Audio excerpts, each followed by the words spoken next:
Hi, and welcome to the Power Hungry Podcast. I'm the host, Robert Bryce. This is a podcast where we talk about energy, power, innovation, and politics. And today we're going to get a heavy dose of politics and while talking about energy and power. My guest is Robert Apodaca, who's the executive director of United Latinos Vote. Robert, welcome to the Power Hungry Podcast. Well, thank you very much for the opportunity to express my views on your podcast. Glad to have you. So, Robert, my tradition on this podcast is to have guests introduce themselves. So if I've already given the name of your affiliation, but imagine you're arriving somewhere, you don't know anyone there, give them the quick introduction if you don't mind. Sure. So I've been a social activist really for starting in 1970. Was at school at UC Berkeley. It's a great place to get educated and politicize, which I did. And so I have a long history of working in the nonprofit sector, worked in it for about the first 15 years following college, started two projects that both projects are now still in operation after 50 years. So I feel real proud about that fact, that they're, and all those projects serve low-income ethnic minorities. One project in particular, the housing project called Casa Joaquin Murrieta, serves primarily Latinos, and the Educational Guidance Center serves mostly ethnic and low-income individuals, getting them into colleges. So I find myself right now active at this late date in my life, but I feel like I'm just now coming onto my own. And I founded United Latinos Vote in about 2004, 2005. And initially, the purpose was to increase Latino voters. And there's a lot of them now. We need to get them out to vote. And it's now the organization is focused on advocacy. So sure. That's the short version of my background and then my experience with United Latinos Vote. Okay. So the reason I'm having you on today, so everyone knows right off the bat, was that on September 24th, you purchased an ad that was published in the LA Times. It's called An Open Letter to the Sierra Club. And this is a pretty remarkable letter. The parts that jumped out to me is your world is not our world. And you said, we are from rural and urban communities with our livelihoods in agriculture, small business, and personal services. We keep the real economic engine running. We are the people who make tough daily choices about how to drive to work, feed our kids, share a video screen for school, and take our parents to the world. All these things are hard. Your world would make them only harder. And you're replying to an open letter that the Sierra Club published just 6 days earlier, September 18th. So can you tell me the background of why now, why this letter? And frankly, I mean, it's as my father might have said, this is stronger than garlic. I mean, you really are calling them out. Yeah, well, it's something I've been thinking about for a long time. A lot of my friends, a lot of other social activists, just friends that I have throughout the state, have been complaining about the strong policies that the environmental movement has been putting forth and making its way into laws and regulations. And we have found that, well, you know, we all agree that climate change is an important issue. We don't need any more facts. We believe in it. But we think that the way the state is going about it, and the state is influenced quite a bit by the Sierra Club and other major organizations. We just happen to respond to the Sierra Club and in that ad that we took out. And what's interesting about the points that I mentioned that letter resonated with a lot of the readers, and I got a lot of really positive feedback. You know, most of the people who responded to it, I would say over 70% were Latinos themselves. So, you know, I hit a nerve, and they said, right on, we agree with you. There were non-Latinos that also read it and responded, saying, I'm not Latino, but those issues also apply to me and my family and friends. So thank you for saying something about it. So it was not as though we were waiting in the bushes, waiting to, you know, take a shot at them, but the opportunity came up, and we thought we better speak out now, because the intent of their ad was to put more pressure and influence the governor and legislators. So we thought the timing was going to be important. That's Sure. why we did it. And they made 5 points in their letter, which I guess was published in the Sacramento Bee and in the LA Times. And it was the California Environmental Justice Alliance, Earth Justice, and the Sierra Club. And they had 5 points: end fossil fuel infrastructure, increase use of clean energy, phase out dirty fuels in our homes, phase out polluting cars and trucks, and appoint strong climate leaders. So you addressed each of those point by point. And the one that jumped out to me, because I've written about this and in fact did a report on it that I published a couple of months ago about the natural gas bans that have now been approved by more than 30 different 30 different governments in the state of California. And those bans, as I see it, and I think it clearly is the case, that they're regressive because they're going to force consumers to use electricity instead of gas. But you responded by saying you speaking to the Sierra Club, you want to phase out our dirty stoves, water heaters, and furnaces. Here again, it would require us and our landlords to make investments we can't afford. We don't understand how this works. So what do you think of these? I mean, there were 5 points here, but let's just start with that one about the natural gas bans. Why is that such a wrong-headed policy? Well, it's wrong-headed because it's also related to another wrong-headed regulations that's been put forward by regulators, and also regulations that have not been approved by the legislature. So the last 15 years, I've been a real big advocate of home ownership. You know, our folks, a lot of people were wiped out during the Great Recession, during that mortgage crisis, and they lost their homes, they lost their wealth. And so there's this growing racial gap in terms of racial wealth gap.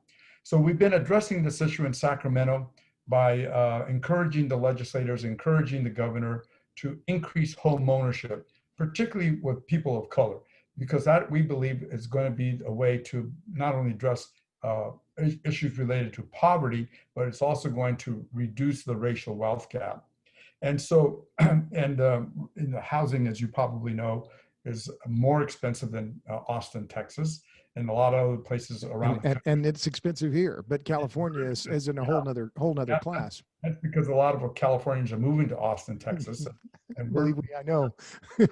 We're buying up those beautiful places in Austin.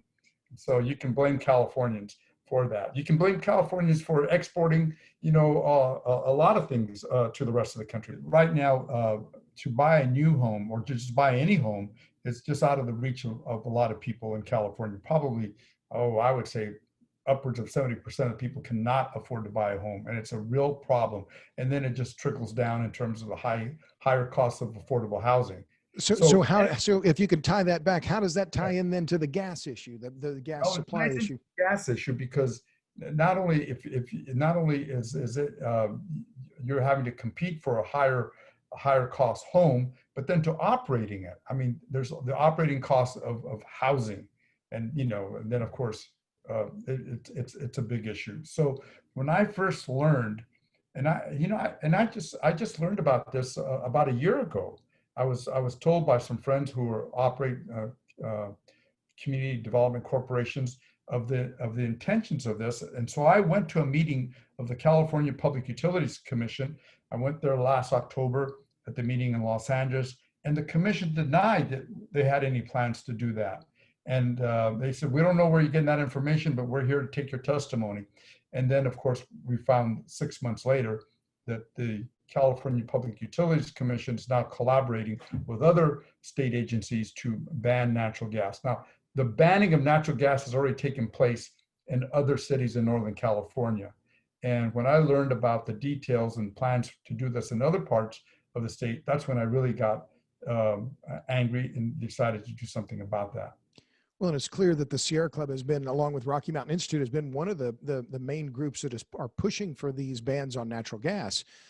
So let me back up, if you don't mind, just a minute, because Sure. You mentioned you've been in an activist for 50 years now. If you don't mind me asking, so how old are you, sir? I'm 71. And so you're the text of what you wrote here is spot on and very factual, but there's a lot of Well, I'll just call it what is. It just seems that you're angry about how these issues are being approached. Is that where does that anger come from? And am I right to call that anger? Or is Well, it? it is anger because what happens is that and here again, I do believe that climate change is a big issue. It needs to be addressed, and it affects us. But I'm mindful of the fact that that has been shared with the rest of the world, that California only generates 1% of the greenhouse gas of the entire world. And what California is trying to do is to get a lot of attaboys, get a lot of stars or whatever, to be the world leader in this field, but it's at the expense of poor people. So they're advocating for regulations that's going to make it more difficult for them to drive an electric car, and more difficult to buy a home, and more difficult to not be driven into poverty because of the higher cost of living, and housing and energy and transportation are the main items in driving up the cost of living. Sure. Well, this is what was also interesting about the timing of your letter is it's the second time in as many months that environmental or minority leaders have essentially called out the environmental groups in California for their policies. We mentioned earlier, you and I were talking about Assemblyman Jim Cooper, who in late August issued an open letter calling out the Sierra Club and other environmental groups on their policies regarding subsidies for electric vehicles. Are you familiar with Assemblyman Cooper or what he did a few weeks ago? Well, I was not familiar with that statement that he made, but I am very much aware of the statement that he tweeted out to Mary Nichols, the chair of California Air Resources Board, the insensitive, and just horribly insensitive remarks she made about how environmental issues was just as important as Black Lives Matter or whatever, insensitive. Right. I remember I interviewed Assemblyman Cooper on the podcast, and he talked about that very thing, that she had tweeted out something after George Floyd That's right. was murdered, and she then said something on Twitter about environmental racism, and then she was roundly attacked by many people. She deleted the tweet, but I'll come back to the Air Resources Board in just a minute. But you also in your open letter, you responded to the Sierra Club's letter about ending fossil fuel infrastructure. You said the first item in your letter was you want to phase out our polluting cars, the ones we drive to work and take our kids to the park in. It would require us to write hefty checks for those expensive EVs you like so much, and then pay higher energy bills so we can afford to drive them. Do any of your colleagues or friends drive EVs? No. I can't think of a friend that drives an EV. I drive a Prius. I've owned 3 of them, but there's no plug. No, there's no plug. Exactly. And then I was talking with Assembly Member Bill Quirk a few days ago, who said, Robert, this idea of EVs is just not very practical. They haven't thought it through at all. The fact of the matter is, just think about the practicality. All those cars that are parked on the street, we're going to have these 100-foot, extension cords going out. I don't think so. He says, then the charging stations are expensive in addition to the car, and then all these apartments that need to be retrofitted to put them in. That's going to drive up the cost of rent for everybody, whether you drive an EV or not. Now, your governor, Gavin Newsom, has said he wants to ban internal combustion engines altogether in the state. That's right. Well, I think at a minimum, and I think that a lot of people are just not even aware of hydrogen. Toyota has introduced a car that, and I have some friends that drive a Mirai. I think it's the make of a car, and that's going to be even a cleaner source of energy, because the problem with the electric cars down the road, those batteries I know are going to go out, and and there's going to be a junkyard of batteries. Like right now, there's a lot of junkyards, stockpiled of solar panels, which is an environmental issue in itself. So So thinking let me, ahead, I'm not.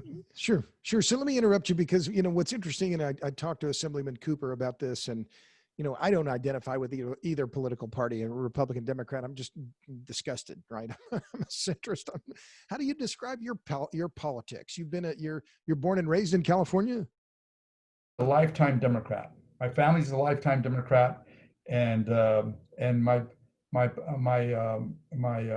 policies have been progressive, but in the last 10 years, I've taken a look at some of these progressive policies that are being advocated, and I think that they're just not very practical. It particularly as it relates to poor people. So and no one. The problem is that there aren't lobbyists that are advocating on behalf of poor people. They're not. You would think you would think that the labor unions would be advocating for blue collar people. They're not always doing that. So it's a real serious problem when in the last few years, the biggest job killer for housing has been the Building Trades Council. Let me switch gears a little bit with you because I testified a few days ago in front of the House Energy Subcommittee, which was interesting. And I was making some of these points. I talked about natural gas bans. I talked about subsidies for EVs. I mentioned Assemblyman Cooper. And during the hearing, one of the Democratic members, Representative Nanette Diaz-Barragan, after being one of the other members on the committee, introduced your open letter and mentioned the ad in the Los Angeles Times. She said, "Oh, United Latinos Vote. They got $15,000 from PG&E. Is that true?" No, not at all. So should I invoice PG&E for the $15,000? Well, I guess so. I don't know where she got that. But I thought it was interesting to me that here's a Latina saying, "Oh, those Latinos don't matter because they maybe got some money from a utility." No, not at all. The fact of the matter is, the United Latinos Vote has raised a lot of money over the years, over the last 15 years, from different sources and foundations, corporations. When we first started doing voter registration, the first $1 million that we raised came from casinos. So the tribal money was a big start how we got started with the United Latinos Vote. But PG&E may have given us some money way back in 2006, 2007. But we weren't even advocating on energy issues at that time. So. And so the energy issue now, you mentioned the housing, the transportation, energy, and how key those are, and as well as home ownership. And I interviewed Joel Kotkin, who's at Chapman University in Los Angeles. He's a demographer, and he talked about that importance of home ownership. So do you know what the rate of home ownership for Latinos in California is today? Yeah, I think, and I don't have that absolute committed to memory, but we tend to be maybe around 58%. But what I want to point out is that we still have not recovered from the Great Recession. We're still 2% below the highs from before the Great Recession, but we're still lagging. We're still lagging with white families at this point. So, and there's just a lot of challenges, but in California in particular, it's that high cost of housing. And now it's even going to be more difficult going forward, given the economy, given what's going on in banking, where they're now making it more, they're tightening the credit. So that instead of a growing number of buyers out there, it's a shrinking number of buyers. And I'm concerned about that. So let me follow up on that because I'm sure you're familiar with the 200 and the litigation that the 200 has now against the state of California. I've interviewed Jennifer Hernandez, who's the lead lawyer on that, and a couple of years ago I interviewed John Gamboa. What is it? I'll talk about the litigation, or we can talk about it, I hope, in just a minute. But tell me who the 200, that group. What is that group, and why are they so active now? Sure. So the 200 is an advocacy group um, that was started by a nonprofit group called California Community Builders. And I was one of the co-founders of that organization as well. And when we first started out wanting to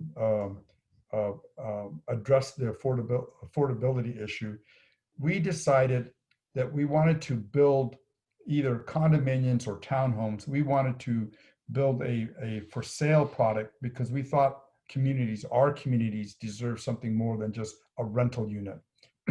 And so our first project was supposed to be building 21 townhomes in a small farming community named Firebaugh, which is in Fresno County. And but by the time we got approval from the bank, the mortgage crisis was in full blown, and so they only provided us funding for 10 townhomes. We built them and sold them, and the buyers had to earn less than 30% of the area median income, but they bought them, and they all have lived there now for over 10 years. So the 200 was able to prove that a nonprofit group could build affordable housing for minority groups.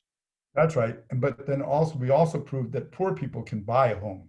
So in fact, the people that bought those homes, their mortgage payments was less than the rents that they were paying. Well, so why we've talked about home ownership, but let me just mention this, the 200, because I think there are three different lawsuits that are now pending that have been filed by Jennifer Hernandez, a lawyer from Holland and Knight. But one of the suits claims that the state's climate laws violate the Fair Employment and Housing Act, because the new greenhouse gas emission rules on housing in the state, I'm quoting here, have a disparate negative impact on minority communities and are discriminatory against minority communities and their members.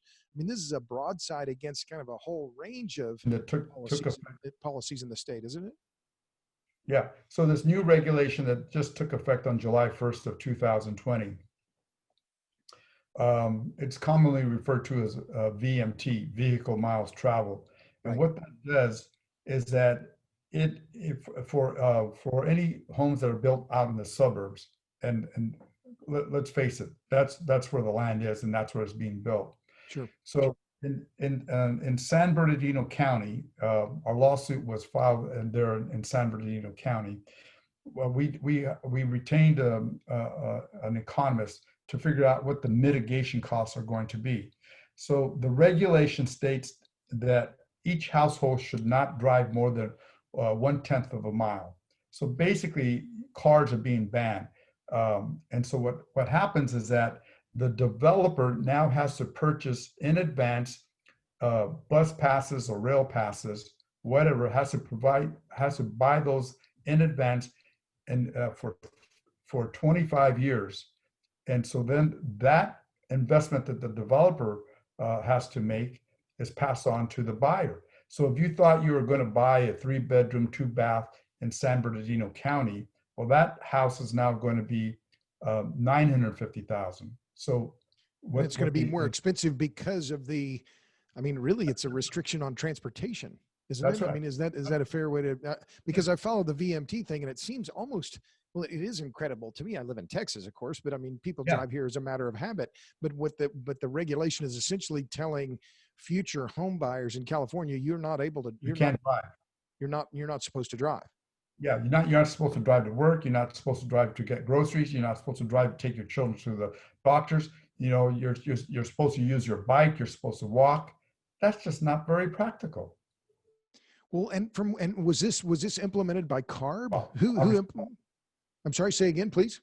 Well, walking certainly is the best mode of transportation in Manhattan, but not in Texas. So my question, where did that vehicle miles travel regulation come from? Well, there were maybe the agency that promulgated the regulation is the Office of Planning and Research. And then there was another agency, 2 other agencies that escaped me at this point. But the fact is that there are a lot of agencies, including the California Air Resources Board that are advocating for these regulations, and they all collaborate. But in terms of what really came out on the regulation, it was the lead agency was the Office of Planning Research. I see. Well, and that was one of the things that stood out to me in the Sierra Club's own letter, or their open letter from September 18th. They said, appoint strong climate leaders to regulatory agencies like the Air Resources Board, who will champion bold solutions that simultaneously address climate change and other air pollution. I thought, well, I mean, how much stronger do who would be more, more stringent or more, I don't know, impose even more stringent rules than the people that are there now? That to me really stood out as a kind of just odd. Yeah. Well, so what happened? So when the regulations came out, we of course asked them to back off. And then when COVID hit, we were really concerned that we wanted them to delay implementation. But unfortunately, because the courts were also closed, we were not able to get in there. So finally, when we were able to get a scheduled court date to file an injunction on that, it was like maybe, I want to say it was going to be like August 28th. And this is on VMT, the VMT rules. That's right. Okay, yeah. Like that.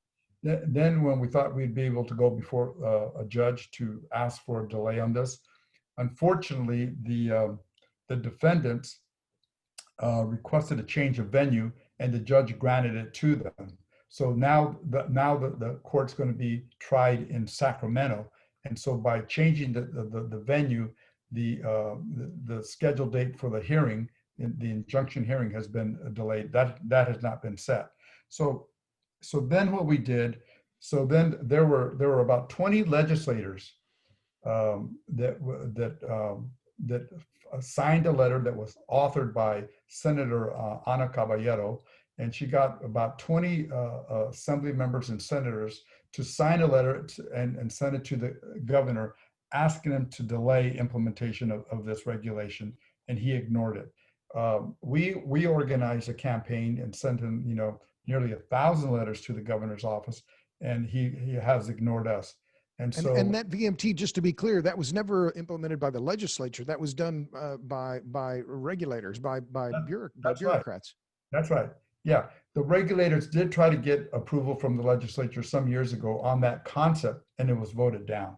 And so this is, I mean, well, I hadn't really thought about it this way, but that's just fundamentally undemocratic, right? I mean, isn't it? I mean, yeah. Am I making too much of that? It just seems like, well, wait a minute, something this important should be something that should be handled legislatively instead of through the administrative state, right? That's right. That's the point that we're making. It's a violation of the Fair Housing Act. It's a violation of a lot, a lot of laws out there, and they're just saying, stop us if you will. They're almost like daring somebody to get in front of that locomotive train. So, I mean, I want to go back to this idea about what makes you so angry. And I talked to, I think, a colleague of yours, John Gamboa, who's with the 200 as well. And I think he's with, is his group the California Community Builders? Is that his outfit? Yeah. John and I are the co-founders of that, and then we're also involved with the 200. Right. Well, so when I asked him to describe the state's policies, he described some of these climate policies, as a variance on redlining, right? The refusal to lend money for homes.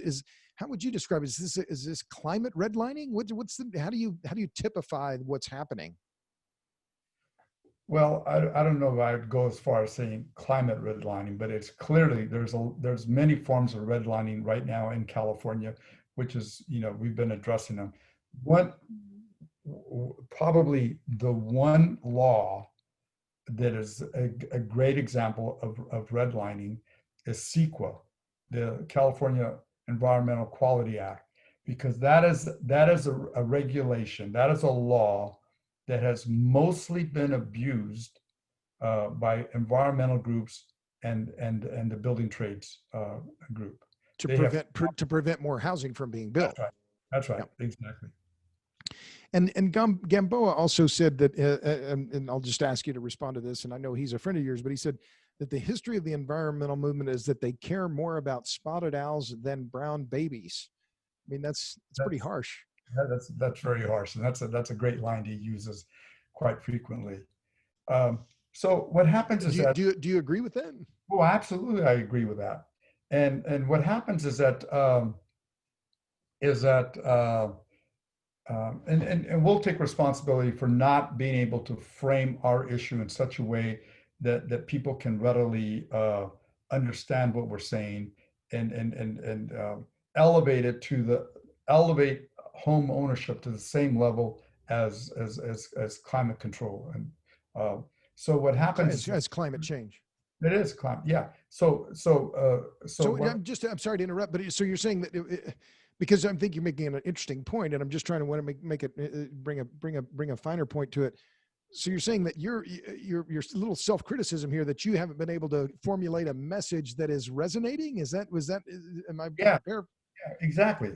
So here's in contrast, the environmentalists, as we're in the middle of COVID, the environmentalists were sending out messages and doing all this advertising. They were lamenting the fact that COVID has taken the center stage over climate change. Can you imagine? There are hundreds of thousands of people who've been infected. They're dying, and they're saying climate change long term is going to be worse than COVID. I don't think so.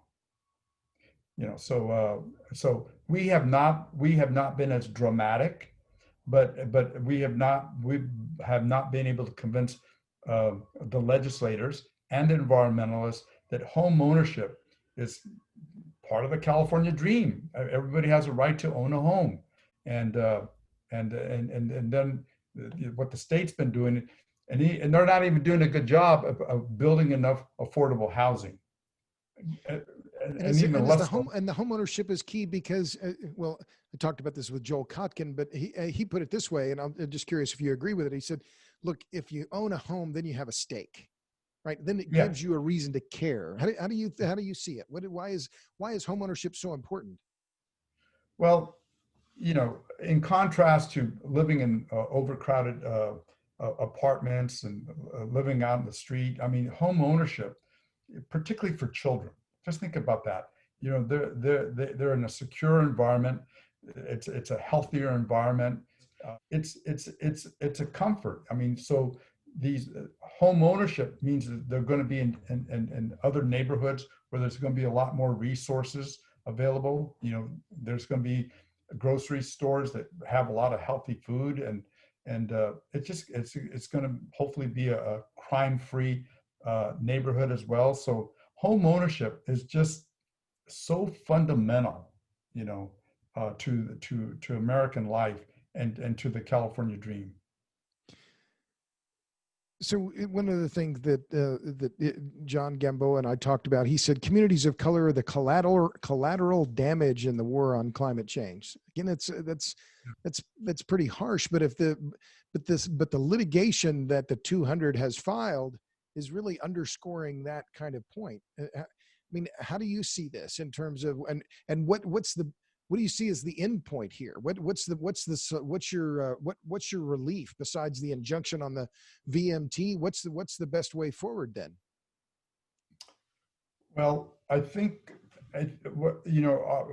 our goal is to convince the legislature and the government, the executive office, that there are other tools and laws that they have available or could develop to address climate change.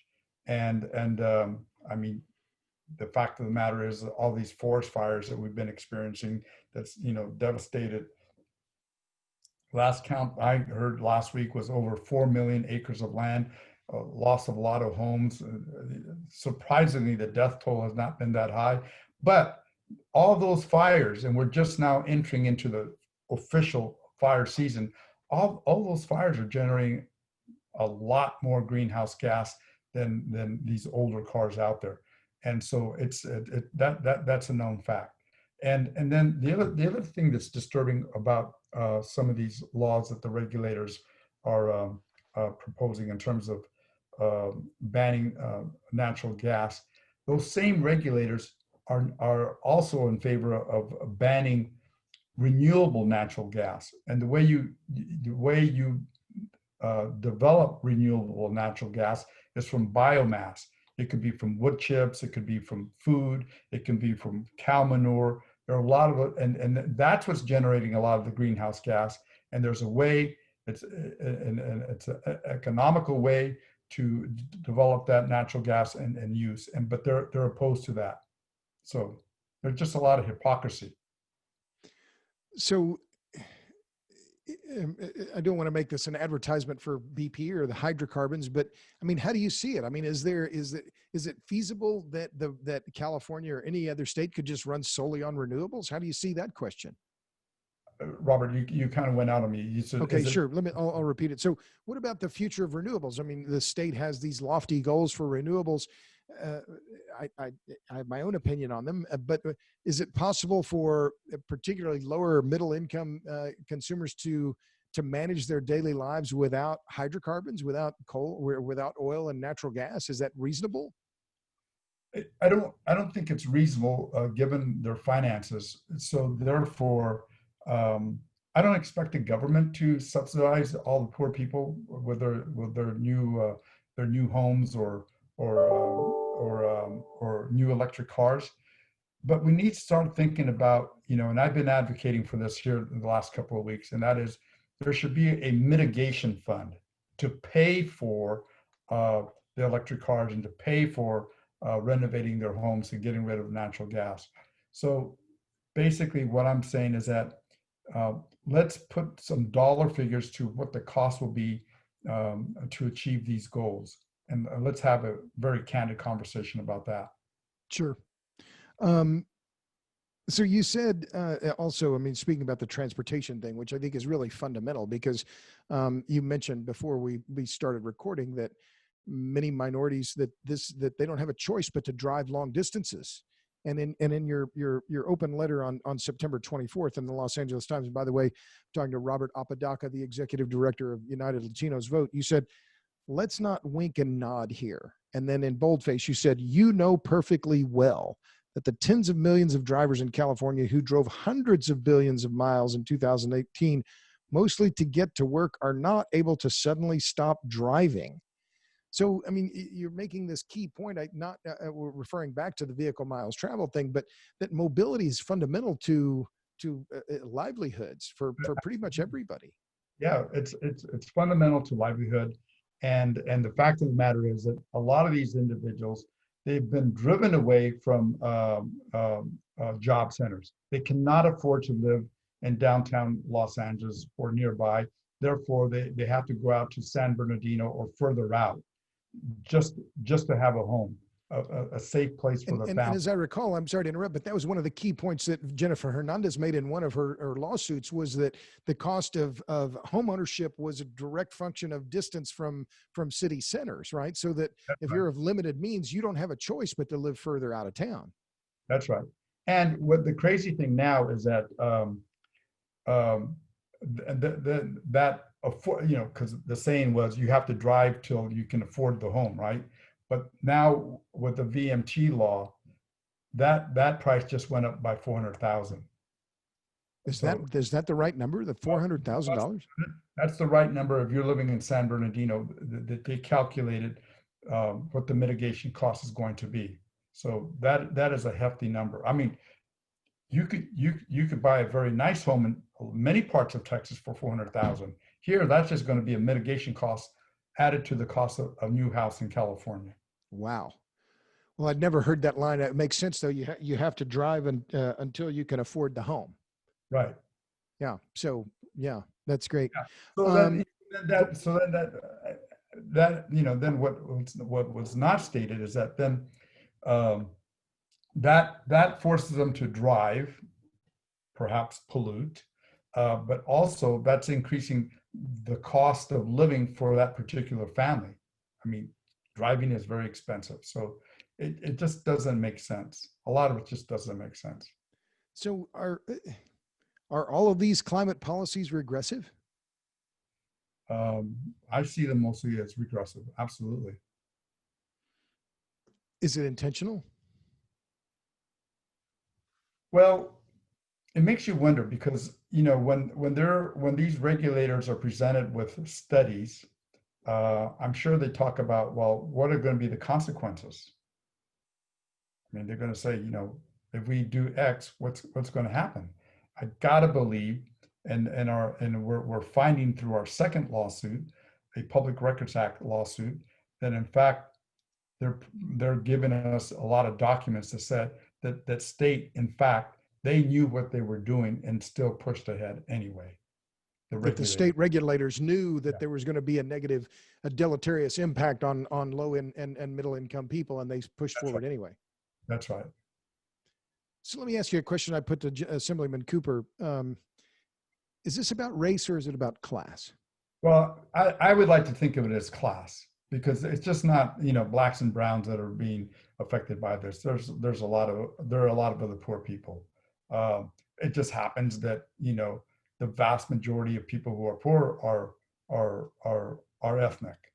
So, and that's what makes it crazy is that when so if you look out for the next 50 years or 100 years or whatever, even short term, the next 20 years, it's mostly, the young population, the home buying population, the vast majority of them are ethnic, and then as they're entering that phase of their life, they're not able to buy a home, and that's why we think it's discriminatory. And that's why you have to do something, and that's why you should do something now. That's right. That's right. And so the increased cost of homes and a lot of these individuals don't come from families where you can go back to your parents and say, I need $100,000 assistance as a down payment for this new home that's now more expensive. They just Sure. don't have those means. Right.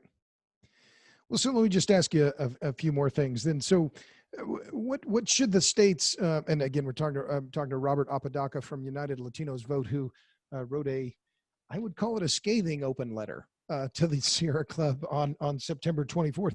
So, what should excuse me? What should California's energy policy look like? Well, I think that on energy, let's say I think that we should not strive as what the state is doing now to be mostly electric. I think In transportation and in residential, right, right. that the push for electrification needs to slow down? Well, the need for electrification needs to slow down for some very practical reasons. Number one, electricity is not reliable. With all these forest fires and also with all this hot climate, we've had a number of brownouts, and I think that's going to be a way of life. Um, so that's throughout the state. Not every community, but it's a real factor.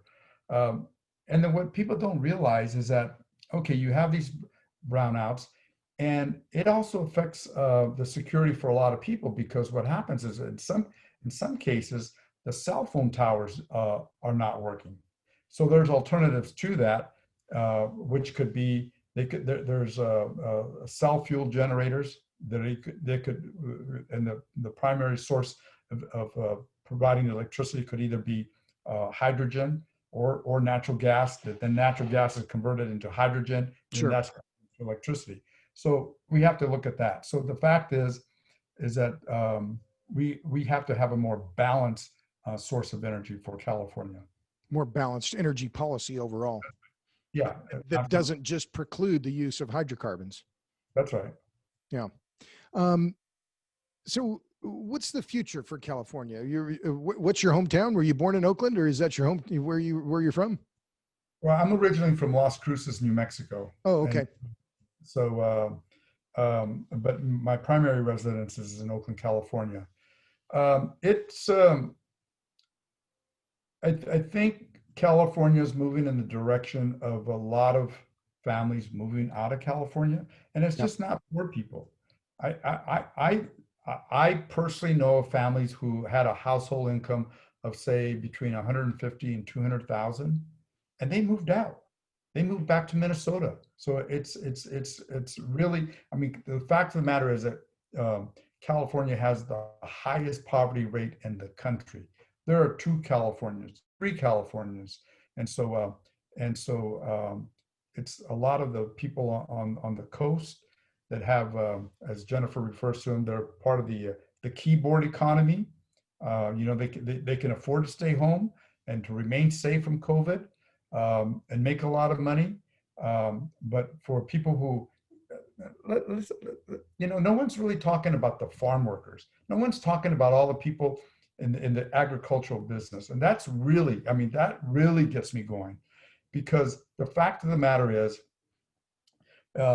up until maybe the last 20 years, agriculture has been the number one economic engine of California. And who was supporting that economic engine? A lot of Latinos and ethnic minorities. Sure. And they don't have anything to show for it. Nothing. Because they don't have a say at the Capitol. They don't have lobbyists. No, exactly. So just a couple more things, Robert, and I appreciate your time. And I have to, admit, we just talked this morning and I said, hey, do a podcast in a couple hours. You said, sure. So you've been very gracious with your time, and I appreciate your flexibility. So what's the hardest part of what you do? I mean, you've made it clear you've been in this battle for a long time. And now you're in your 70s, and, I'm a little bit younger than you, not a lot younger, but I can see the finish line from where I'm standing now, and so can you. What's the hardest part of doing what you're doing? Well, the hardest part is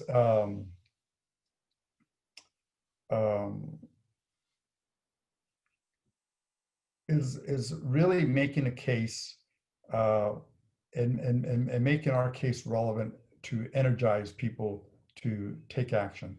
So to make people care? To make people care?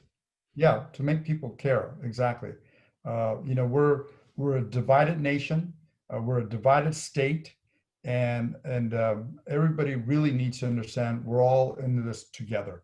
And because California cannot continue on the path that it's on right now, and so the state will continue to grow. There are a lot of people that will go take extreme risks to get to California, and I hope God's going to help them, because they're going to need all the help they can. It's a very expensive state to live in.